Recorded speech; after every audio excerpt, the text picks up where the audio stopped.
Ok, entonces hoy vamos a trabajar eso en el momento de inercia. Entonces, como les iba diciendo anteriormente, el primer momento que ustedes vieron respecto a un área específicamente fue el primer momento de área, que normalmente era A por su distancia al centro de en X o en Y.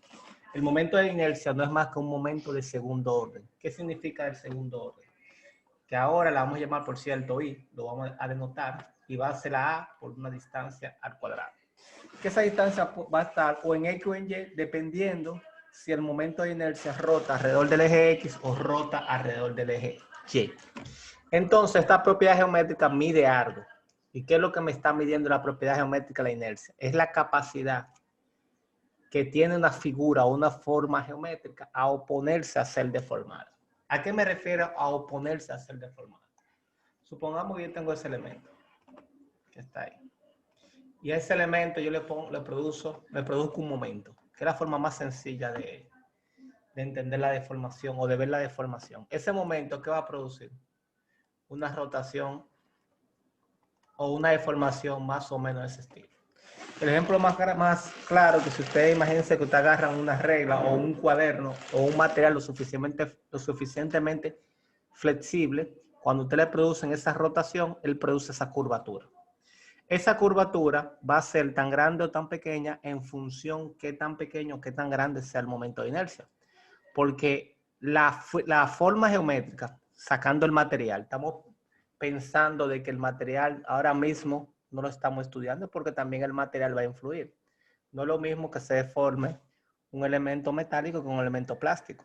Pero vamos a suponer que estamos sacando de la ecuación el concepto del material, sino simplemente nos estamos viendo qué tan eficiente es esa forma o esa posición de esa figura geométrica al ser deformada. Entonces, quien te mide esa capacidad sería la inercia. Fíjense que ese mismo material, si estuvieran agarrando una regla normalmente tiene una dimensión bastante pequeña en esta dirección y tiene una dimensión un poco más grande en la dirección perpendicular.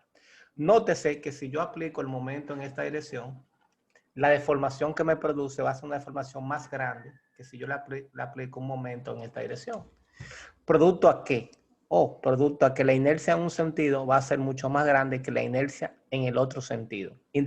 Ahí ustedes dan cuenta que aplicando una misma fuerza, independientemente del material específico, está funcionando en qué dirección específica se está aplicando esa deformación y cómo está respondiendo dicho elemento que se esté analizando. Por ende, esa propiedad que mide eso es lo que se conoce como momento de segundo orden o momento de inercia. Que ya analizando y previendo eso, ya se están dando cuenta que este momento de inercia de una figura cualquiera va a tener dos momentos de inercia, uno alrededor del eje X y otro alrededor del eje Y. Lo primero que tenemos que entender es cómo vamos a calcular ese momento de inercia. La forma más sencilla de calcularlo haciendo un símil a lo que nosotros usamos cuando calculamos en el capítulo de centroide el momento de primer orden. ¿Qué fue lo que tomamos en ese caso en particular? Nosotros tomamos un pequeño diferencial y ese pequeño diferencial, que le vamos a llamar diferencial de área, vamos a tener una distancia respecto a Y y una distancia respecto a X. Entonces, supongamos que ese pequeño diferencial lo podemos representar como si fuera un vector. Entonces, le digo que lo representamos como si fuera un vector. Vamos a llamar a ese vector el vector diferencial de área. ¿Para qué? Para que vean por qué se está hablando del concepto momento. Porque el momento no es más que la rotación que va a producir esa fuerza alrededor de un eje específico. Lo que quiere decir que cuando rota alrededor del eje X se llama inercia en X, y cuando rota alrededor del eje Y se llama inercia en Y. Y como estamos llamando al momento de inercia un momento de segundo orden, ¿qué significa segundo orden? Que la variable o la distancia por la cual se va a multiplicar es cuadrática, o sea, está en orden 2. Lo que quiere decir que en este caso en particular la inercia en X debería ser igual a la distancia y cuadrado multiplicado por el diferencial de área, porque esa es la distancia que me produce la rotación alrededor del eje X. Y de forma similar, vamos por cierto, llamar diferencial de inercia, diferencial de inercia en X y diferencial de inercia en Y, porque estamos trabajando directamente con una pequeña diferencial. Y aquí tendríamos x cuadrado diferencial de área. Lo que quiere decir que si yo aplicara integral, ya yo puedo definir que mi inercia en x, tomando integral en ambos términos, la inercia en x no es más que la integral de la distancia y al cuadrado por el diferencial de área, y la inercia en y no es más que x cuadrado diferencial de área. Y esas dos ecuaciones son las que me van a definir mi momento de inercia. O sea que el momento de inercia es muy parecido a lo que aplicamos directamente a el centroide cuando calculamos el momento de área de primer orden. Aquí ya simplemente va a ser un momento de área de segundo orden. Lo que quiere decir que a la hora de yo calcular el momento de inercia de una figura cualquiera, simplemente vamos a proceder tomando diferenciales en función de la forma que me convenga, de tal forma que me simplifique el cálculo a la hora de calcular tanto la inercia en X como la inercia en Y. Recuérdense que ese diferencial de área puede ser producto de dos cosas, va a depender de la posición del diferencial. O sea, yo puedo tener una diferencial de área que puede ser una distancia en Y por un diferencial en X, o un diferencial de área que va a ser una distancia en X por un diferencial de Y.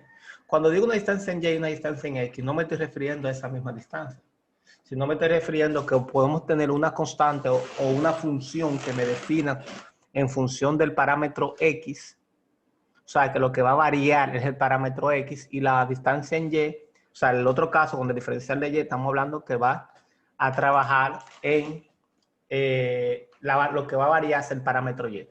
Es muy importante hablar de eso porque si ustedes se acuerdan de su cálculo integral específicamente, una de las aplicaciones que le hablaron de cálculo integral cuando ustedes le dieron integrales dobles, quizás se lo dieron no en cálculo integral, sino en cálculo de varias variables, a ustedes dieron como aplicaciones a través de integral doble lo que era el momento de inercia.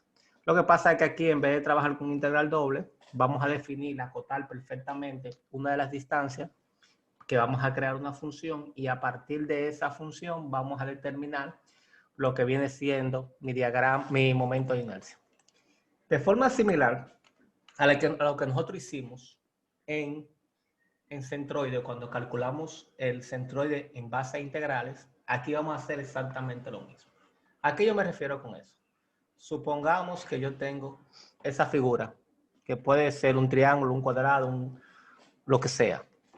Cuando nosotros estamos calculando la rotación, el momento de primer orden que rotaba alrededor del eje X, y en este caso viene siendo de forma análoga la inercia alrededor del eje X, yo lo que tomaba un diferencial paralelo al eje la cual yo degeneraba mi rotación. ¿Qué significa eso? Significa que en este caso en particular tendríamos un diferencial de X, tendríamos una función que me tiene que definir la Y. ¿Qué significa eso? Que Y tiene que ser función de X. ¿Estamos de acuerdo? O sea, que tiene que estar variando o dependiendo del parámetro X. Y teníamos que de aquí a aquí viene siendo Y.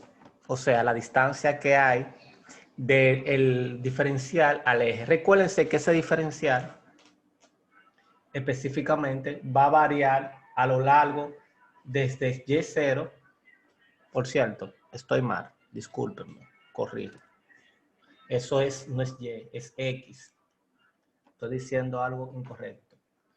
Y ese X que está ahí, ¿por qué llamo X? Y ahí que está, iba a cometer un error bastante grave. Ese X va en función del ancho que se está calculando. Y por cierto, estoy tomando los valores incorrectos. Eso que está aquí no es un diferencial de X, es un diferencial de Y. Les pido disculpas. Estaba haciendo las variables contrarias a lo que se está diciendo. Y esa X es que va en función de Y. Lo estaba diciendo completamente inverso a lo que yo estaba planteando y describiendo en mi figura mostrada. Continuando con el concepto, ya luego de corregido eso, ya sabemos que esa X que está ahí, que va a ser una función que va a depender de dónde yo tome mi diferencial. Recuérdense que ese diferencial, aunque esté expresado en esa posición, puede estar en cualquier posición dentro de mi cuerpo, de mi figura geométrica. Fíjense que todavía no estoy hablando de que es un cuerpo rígido, porque lo que estoy basándome directamente es la forma geométrica que tenga mi cuerpo. Entonces, en este caso en particular, ya sabemos que Y estaría limitada en dos valores. ¿Por qué? Porque Y solamente puede estar limitado dentro del cuerpo, ¿sabes? O sea, eso lo llamamos C, y esto lo llamamos A, D, discúlpenme. Llamamos T, y a esto le llamamos A, y a esto le llamamos B. Entonces yo pudiera decir que la inercia en X, en este caso en particular, que está definida por el integral de y cuadrado diferencial de área, donde el diferencial de área, en este caso en particular, ¿a quién va a ser ese diferencial de área? O a X diferencial de Y. Diferencial de Y. Lo que quiere decir que si sustituyo en esa ecuación, para yo determinar la inercia de esa figura, sería en este caso entonces Y cuadrado por X, que sabemos que es una función que va a depender directamente de Y, X diferencial de Y. Y sabemos que Y va a variar desde C hasta D. Y así calcularíamos lo que sería la inercia en X. De forma similar a la que acabamos de hacer, si tenemos la misma figura, ahora lo que hacemos es que tomamos un diferencial paralelo, en este caso en particular, a lo que sería el eje Y. Entonces, al tomar ese paralelo, se produce algo perpendicular a lo que estamos hablando ahí, o sea, una dirección perpendicular. Aquí tendríamos a Y, esto tendría un diferencial de X, esto sería aquí X, tendríamos el diferencial de A, que sería en este caso en particular a Y diferencial de X, sabiendo que Y va a depender de cuánto valga X, o sea, que Y es una función de X, por lo que la inercia en Y, que es igual a X cuadrado diferencial de área, o lo mismo que decir, en este caso en particular, X cuadrado por Y diferencial de X, sabiendo que Y es una función que solo depende del parámetro X y que va a variar, si fuera el mismo caso anterior, de A a B. Cuando determine esas dos integrales, simplemente ya tendría lo que sería el momento de inercia respecto a los ejes X y Y. Fíjense que estoy directamente trabajando respecto a mis ejes X y Y de esa figura que estamos determinando. Le especifico específicamente respecto a ese eje porque la inercia siempre, como todo momento, va a depender respecto a qué elemento o a qué ejes específicos yo estoy tomando inercia. Es muy parecido a lo que nosotros hicimos en el centroide, que siempre va a depender respecto al eje de referencia. Y aquí no es distinto. Casi siempre ustedes se van a dar cuenta que las aplicaciones de ingeniería, esos momentos de inercia, tanto en X como en Y, se determinan a través del momento de inercia centroidal. ¿Por qué? Porque normalmente tú quieres tener un eje fijo cuando te estás haciendo un análisis o un cálculo. Entonces, ese eje fijo que tú requieres, no hay un valor más fijo en una sección que su centroide, porque el centroide está dentro, o sea, tú lo puedes medir respecto a un lado respecto a un lado o a unas caras de mi sección transversal. Por tanto, aquí yo puedo tenerlo siempre referido respecto a ese punto. Ok, partiendo de ese concepto, vamos a hacer un pequeño ejemplo. ¿Cómo sería determinar un momento de inercia mediante integración de una figura cualquiera? Por ejemplo, si tomamos casi siempre el caso más, vamos a decir, más típico. ¿Por qué es el más típico? Porque normalmente la mayoría de las figuras geométricas o de los cuerpos geométricos que nosotros trabajamos son rectángulos, triángulos, circunferencias o figuras compuestas por esta. Es muy poco usual. No quiere decir que no ocurra, porque ocurre muchas veces, pero es más frecuente ustedes ver elementos estructurales o elementos que se utilicen para resistir ciertas fuerzas o ciertos esfuerzos de forma compuesta por esas figuras. Entonces, lo que vamos a hacer es que vamos a trabajar, vamos a suponer un cuadrado, el caso más simple y básico que pueda haber. De forma similar, algo que quiero decirle antes de continuar eso, su libro específicamente, que toda esta parte conceptual que yo estoy hablando, que les recomiendo que la lean, está en su libro de texto, o sea que es prácticamente lo mismo, e inclusive le habla de un momento polar que lo vamos a referir al final del tema para que se den cuenta exactamente cómo se calcula. Y el radio de giro, que es otra propiedad muy importante que la vamos a trabajar. Pero nosotros vamos a trabajar directamente con el triángulo, cuadrado y demás elementos. Si se dan cuenta, en su libro de texto, todos los primeros ejercicios que hace es mediante el uso de integrales. ¿Por qué? Porque la integral es la que va a definir las fórmulas básicas a la hora de determinar los momentos de inercia. Mírenlo ahí. Entonces, algo muy importante, y es que de forma similar a lo que vimos en Centroid, te van a encontrar una tabla, donde en esa tabla van a encontrar los momentos de inercia de diferentes figuras geométricas. Todo eso para al final determinar momentos de inercia de figuras compuestas. Que hasta ese punto es que yo quiero llegar el día de hoy. Entonces, continuando con el cuadrado, digamos que queramos determinar el momento de inercia en X y el momento de inercia en Y de esa figura específica que está ahí. Entonces, lo único que tenemos que hacer es lo mismo que acabamos de ver. Si yo quiero calcular la inercia en X, lo que voy a hacer es tomar un diferencial paralelo al eje X, lo que quiere decir que esto sería diferencial de Y, esto sería X, y de aquí a aquí sería Y.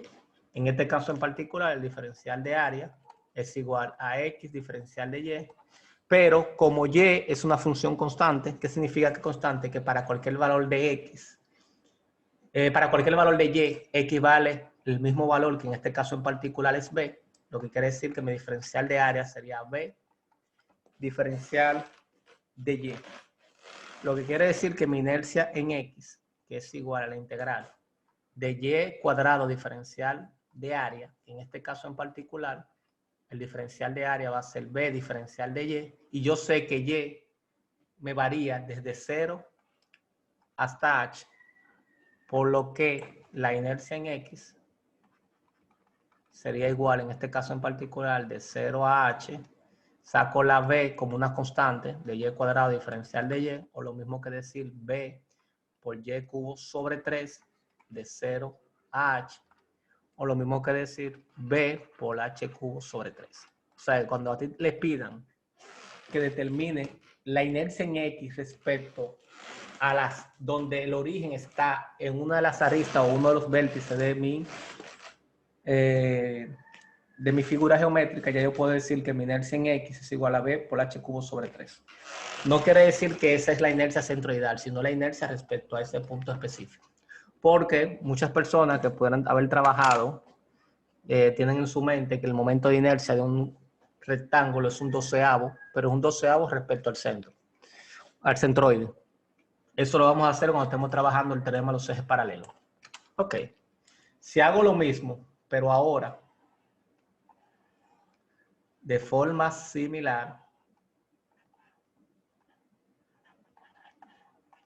pero para calcular lo que sería el momento de inercia respecto a mi eje Y, o a mi eje Y, que diga la palabra, tomamos un pequeño diferencial de forma similar. Aquí tendríamos diferencial de X, ya que aquí tendríamos a X, y de ahí vale Y. Lo que no quiere decir que diferencial de área sería en este caso en particular Y diferencial de X.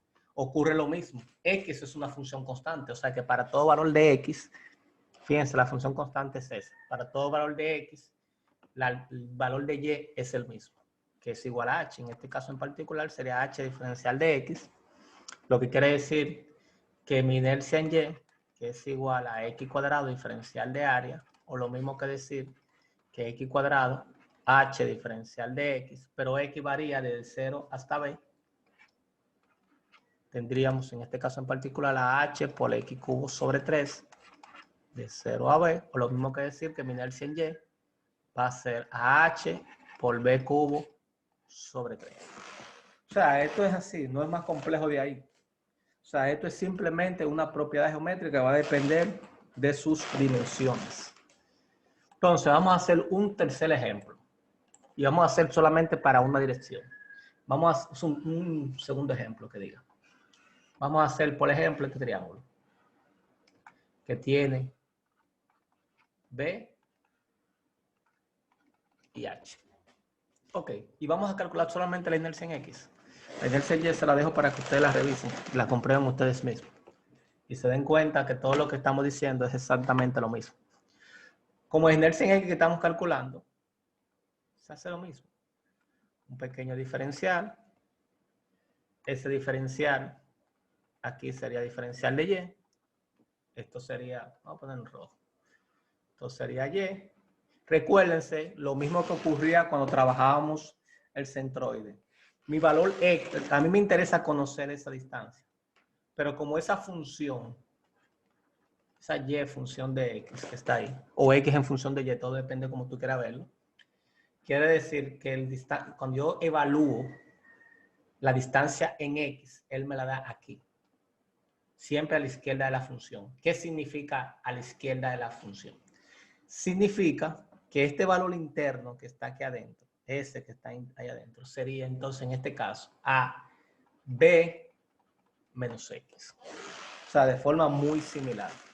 ¿Qué significa en este caso en particular? Significa en este caso en particular que mi inercia, escúcheme, el diferencial de área, en este caso va a ser B menos X, diferencial de Y.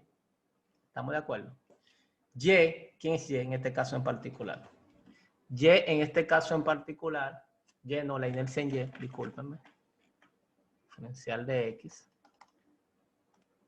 Mi inercia en Y sería la integral. Que por cierto, no la inercia en Y, es la inercia en X. La inercia en X en particular es Y cuadrado diferencial de área. Lo que quiere decir que mi inercia en X, en este caso va a ser Y cuadrado B menos X diferencial de X. Y yo sé que Y varía de 0 a H. Pero tenemos un pequeño inconveniente que es X. Pero nosotros demostramos que esa X tendría que ser una función de Y. Entonces, yo puedo determinar la función que me define esa línea recta que me va a definir todos los puntos interiores de ese triángulo. Yo me doy cuenta que a partir de ahí yo puedo determinar la función que va a depender de X. Recuérdense que si yo hiciera de forma muy tradicional, yo sé que Y, en esa forma bastante tradicional, es la pendiente por X menos Y sub 0. O sea, que diga más Y sub 0. ¿Qué sucede? Que como esto empieza en el origen, Y sub 0 vale 0. O sea, que Y es igual a M por X. Por lo que, si yo determino la pendiente, o yo puedo decir también de forma particular que X es igual a Y sobre M. Y M, en este caso en particular, es delta Y sobre delta X. O lo mismo que decir que H menos 0, porque recuérdense que aquí yo tengo dos puntos. Este punto y este punto que me definen la línea recta. O sea, estamos hablando del punto 0,0, que el punto original, el punto inicial y el punto final sería el punto B, H. O sea, este punto de aquí es B, H. Y este punto es 0,0. Por tanto, sería H menos 0 y B menos 0. O sea, que la pendiente es H sobre B. Y como aquí es la inversa, sería entonces B sobre H por Y. Ok, sustituyendo eso aquí en la ecuación, en la integral, ¿qué tendríamos? Que la inercia en X, vamos a moverle esto un poquito para la derecha, sería igual a ¿qué? A 0h de Y cuadrado, B menos B sobre H, mirenlo ahí donde está, por Y, porque eso es lo que vale el valor de X. Distribuyo mi integral, si distribuyo mi integral, ¿qué tendríamos? Esa vez queda fuera la integral por ser una constante de 0h, Y cuadrado, por cierto, ese diferencial de X, ese diferencial es de Y.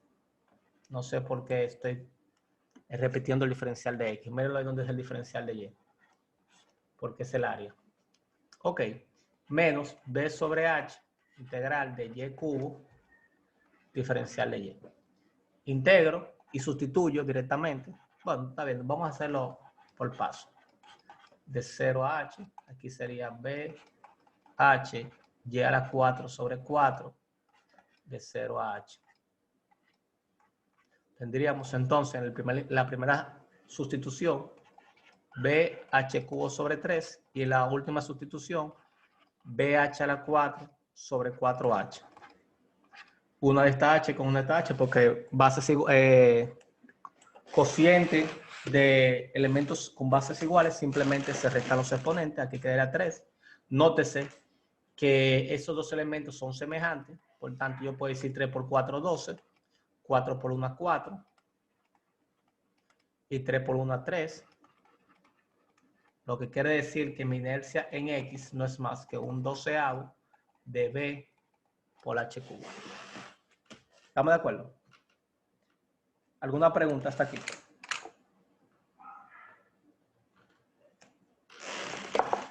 Nótese que es lo mismo que si ustedes se acuerdan del tema de centroide, es exactamente lo mismo. Una integral bastante simple que puede ser un poquito más complejo la integral si tenemos una elipse, una parábola o algo por el estilo. Pero al final la integral es bastante simple. Entonces así se determinan esas inercias. ¿Para qué me van a servir esas inercias? Oh, muy simple. Cuando estemos trabajando con inercia de figura compuesta, es bueno tener esas tablas resueltas. ¿A qué me refiero? El libro le da esas tablas donde tengo diferentes inercias y eso lo vamos a utilizar cuando estemos trabajando inercia de figura compuesta, que la vamos a trabajar a continuación. Pero antes de trabajar la inercia de figura compuesta, quiero hacer una breve explicación de dos conceptos que se me faltaron hablar. Uno es el momento de inercia polar y el otro es el momento de inercia, lo que es el radio de giro. Aquí yo me refiero al momento de inercia polar. Yo me refiero a lo siguiente. Que lo pudiéramos plantear aquí. Bueno, está bien, vamos a hacerlo en un análisis separado. Supongamos que yo tengo mi figura, que puede ser cualquiera. Pero en vez de yo trabajar con lo que son los ejes X y Y, cartesianos, tradicionales, vamos a trabajar con mis ejes polares. ¿Qué significa con mis ejes polares? Que tenemos que transformar todos a coordenada polar. Lo que quiere decir que ahora la distancia con respecto a mi diferencial de área va a ser el radio. Porque recuérdense que en coordenadas polares trabajamos con radio y ángulo específicamente. Pero nosotros sabemos de antemano que esta distancia de aquí a aquí es X y esta distancia de aquí a aquí es Y. Lo que quiere decir lo siguiente, que mi radio cuadrado es igual a X cuadrado más Y cuadrado. Eso es algo que tenemos que conocer, lo sabemos de cuando trabajamos tanto las coordenadas polares, allá atrás en el capítulo, lo que le dieron a ustedes en su cálculo básico y lo que le han dado toda su vida cuando estamos calculando el radio con respecto a dos lados de un punto en una circunferencia. O sea, que eso no hay tampoco mucha ciencia detrás de él. Entonces, llamemos al momento de inercia polar J sub 0. Entonces, J sub 0, si tomamos que como es respecto a un pequeño diferencial, porque estamos tomando un diferencial de área. En este caso va a ser a la distancia con respecto a quien va a rotar, que sería R cuadrado por el diferencial de área. O sea, la ecuación no va a cambiar. Si aplicamos integrales en ambos términos, me quedaría que J sub 0 es igual a R cuadrado diferencial de área. Pero si yo sustituyo a que es igual a R cuadrado, entonces yo puedo decir que mi momento polar de inercia polar es igual a X cuadrado más Y cuadrado diferencial de área. Si distribuyo mis integrales, me va a quedar X cuadrado diferencial de área más el integral de Y cuadrado diferencial de área. Pero eso nosotros acabamos de ver que esto es la inercia en Y esto que está aquí es la inercia en X. Lo que quiere decir que mi inercia polar, mi momento de inercia polar, es tan simple como yo determinar mi inercia en X y mi inercia en Y sumarlo. A eso se conoce como momento de inercia polar. Eso en caso de que tengan algún tipo de necesidad. Normalmente cuando tenemos movimientos circulares, movimientos rotatorios y cosas así, es importante conocer lo que es el momento de inercia polar. Y un último concepto, que ese no lo voy a demostrar, simplemente se lo voy a escribir, que tiene su importancia, tiene mucha importancia en el área de ingeniería civil, lo que se llama el radio de giro. Y el radio de giro, para no invertir tanto tiempo, R mayúscula, R minúscula, como quieran expresarlo, no es más que la raíz cuadrada de la inercia sobre el área. Lo que quiere decir que vamos a tener dos radios de giro. Uno alrededor del eje, uno respecto a X y otro respecto a Y. Y va a depender de la inercia que estemos trabajando. Ok, ya sabemos entonces cómo calcular el radio de giro, cómo calcular el momento de inercia polar, que es a partir del momento de inercia en la forma tradicional. Y tenemos toda la información para hacer ese tipo de trabajo. Entonces, lo último que yo quería expresar en esta parte conceptual que estamos hablando, fíjense que no hemos hecho ningún análisis numérico. ¿Por qué? Porque primero hay que entender la parte conceptual, sería lo que sería el teorema de los ejes paralelos.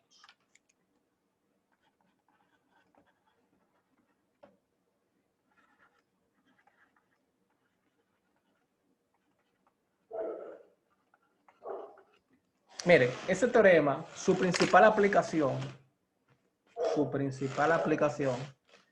tiene que ver con figuras compuestas. Pero ese teorema que está en el libro, si lo buscan, qué bueno que lo lean.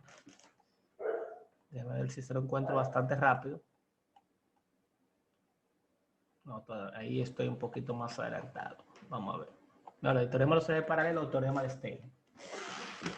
Es lo que te plantea de forma muy básica que se pudiera demostrar, la demostración está en el libro, y es determinando el momento de inercia respecto a un eje específicamente, pero con la particularidad de lo siguiente. Vamos a ver si hacemos un comentario bastante rápido. Le voy a plantear la filosofía de la forma de analizar este teorema de los ejes paralelos. Supongamos que esa es mi figura. Tenemos aquí el eje X y el eje Y. Y supongamos que yo tengo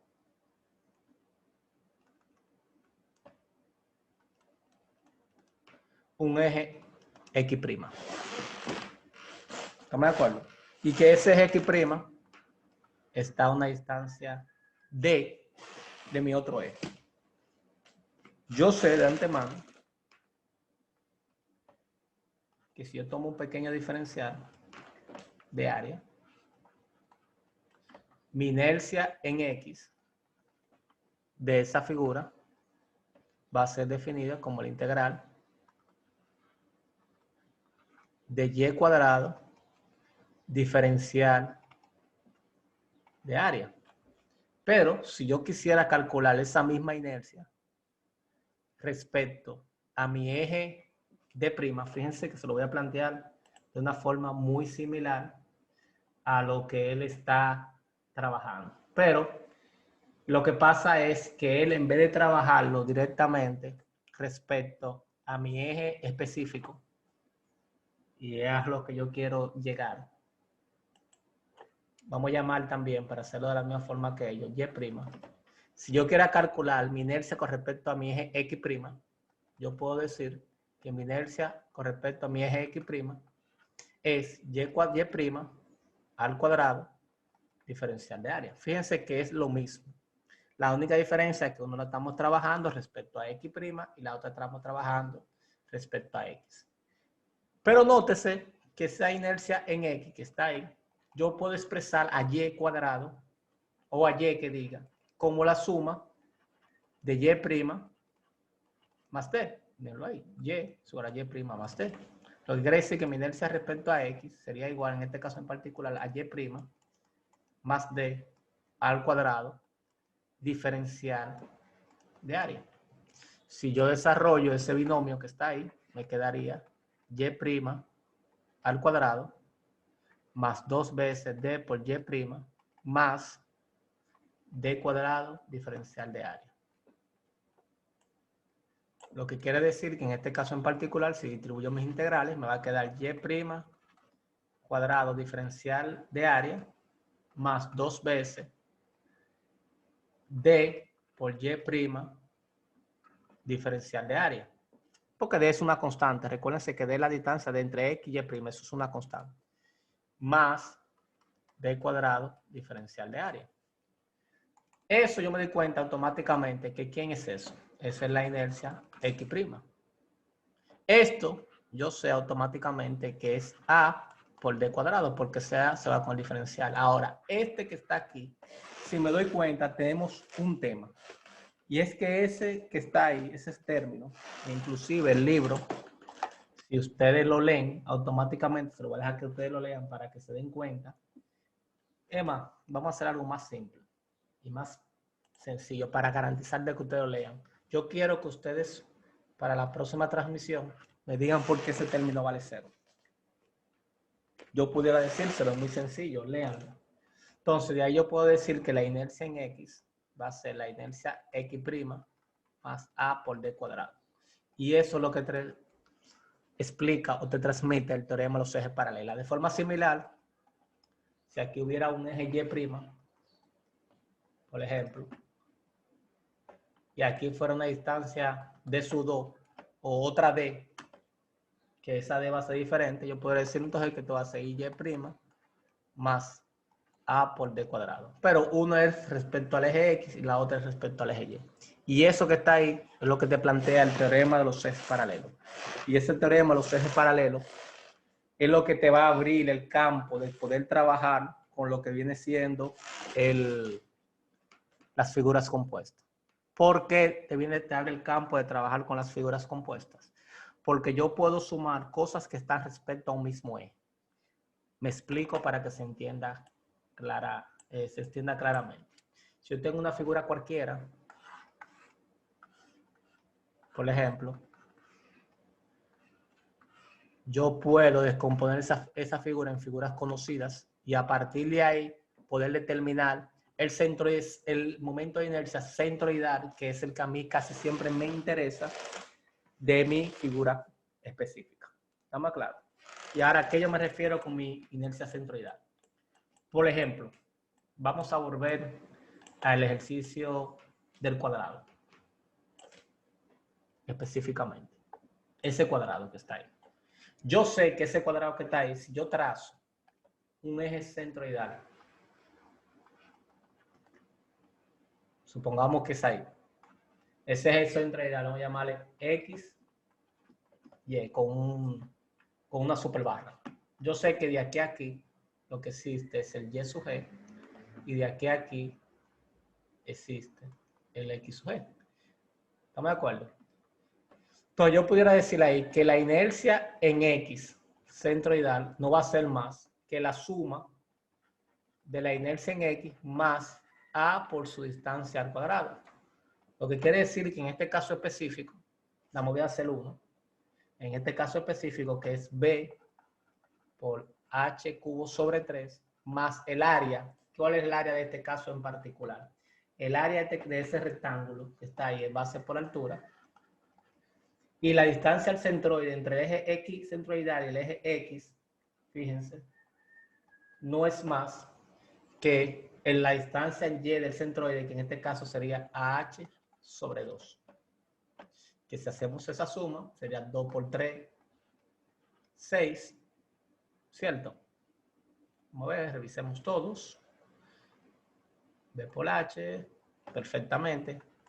B, H cubo, aquí da 2, aquí da más 3, B por H. Esto va al cuadrado. Por cierto, esto queda, miren un tema interesante que hay que ver. Recuérdense que esto va al cuadrado. Hay un error que cometí. Fíjense que eso va al cuadrado. Vuelvo y repito. B por H cubo sobre 3. Más, si resuelvo esto va a quedar B H cubo sobre 2 al cuadrado, 4. Ahora sí. 3 por 4, 12. 4 por 1, 4. ¿No, verdad? Más B H cubo más discúlpenme, es que estoy haciendo un disparate. Desde el principio estoy haciendo estoy haciendo un disparate. Le voy a explicar por qué estoy haciendo un disparate y le pido disculpas. Recuérdense que la inercia en X es igual a la inercia en X. La inercia, nótese, por eso tenemos que siempre ver el coso. La inercia en X es que vale la inercia prima, o sea, la inercia con respecto a mi eje que estoy calculando, más A por D cuadrado. Lo que estoy diciendo con eso En este caso en particular, la inercia en X es que tiene que ser igual a la inercia centroidal más A por D cuadrado. Y ahí yo puedo decir que mi inercia centroidal es A menos A por D cuadrado. Ahí es que estaba el error. ¿Por qué? Porque recuérdense que es la inercia respecto a mi eje principal. Entonces, tiene que ver con los sentidos de mi momento de inercia. Entonces, estaba equivocando haciendo ese pequeño error que eso sucede. Entonces, la inercia en X, ahora sí sería B por H cubo sobre 3 menos B por H sobre H sobre 2 al cuadrado. En este caso sería 3 por 4, 12. Ahora sí. 4 por 1, 4. 3 por 1, 3. Y eso me va a quedar un 12avo de B por H cubo. ¿Qué es lo que yo le dije al principio? ¿Se acuerdan? Donde yo le dije, no, que la distancia al centroide, el momento de inercia al centroide es B por H cubo. Mírenlo ahí. Entonces, ¿qué nosotros vamos a hacer en la próxima clase? Vamos a hacer un ejemplo que tiene que ver con figuras compuestas y vamos a hablar de lo que es la inercia aplicando lo que se llaman los ejes principales o el círculo de Bohr. No me acuerdo, ¿alguna pregunta hasta aquí? No, ninguna, profesor. Entonces hablamos el próximo lunes, jóvenes. Gracias, profe. Tenga buen día. Bye.